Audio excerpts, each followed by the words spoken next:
Isang pinagpalang araw sa inyong lahat. Tayo po'y magninilay sa salita ng Diyos, ang pinagmumulan ng awa ng ating buhay ang salitawa. Tampok po sa ating ebanghelyo ngayon, ang isa sa mga nakakagulat na ginawa ng ating Panginoong Hesukristo. At ito yung pagpili niya kay Levi, na ngayon ay mas kilala natin bilang si San Mateo. At sino nga ba si San Mateo na dating Levi ang kanyang pangalan? Isa po siyang maniningil ng buwis. Sa katunayan, siya ay chief tax collector.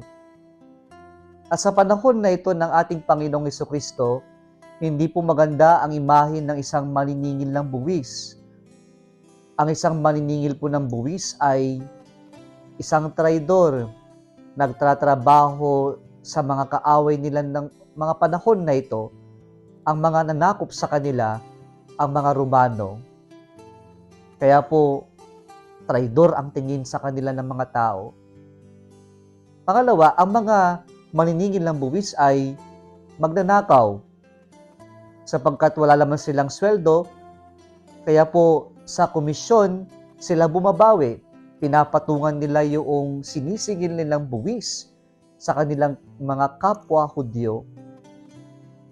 Kaya ang isang maniningil ng buwis ay isa pong kinamumuhian, unlikable, at gustong sipain na lamang palayo ng mga kapwa Hudyo nila. Ngunit sa ating ebanghelyo ngayon, isa sa mga pinili ng Panginoon na kanyang maging close friends ay isang maniningil ng buwis na si Levi,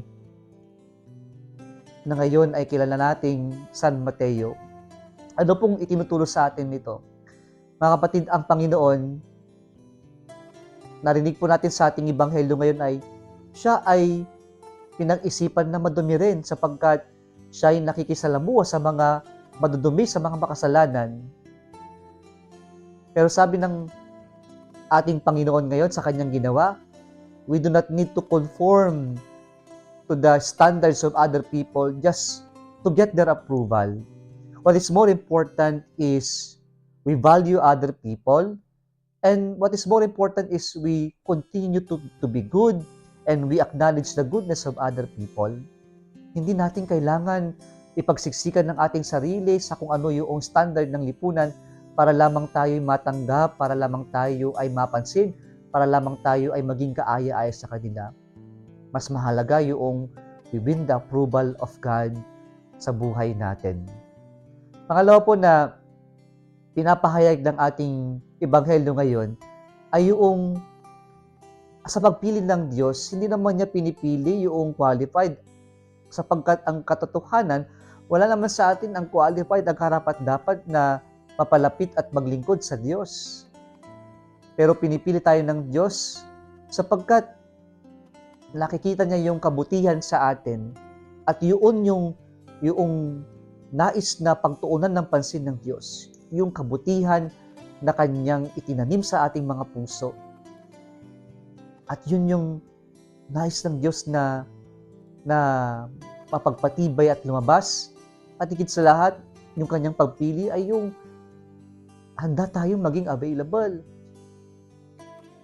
Kaya si Levi, nung tinawag siya ng Diyos, agad-agad iniwan niya at sumunod sa Panginoon.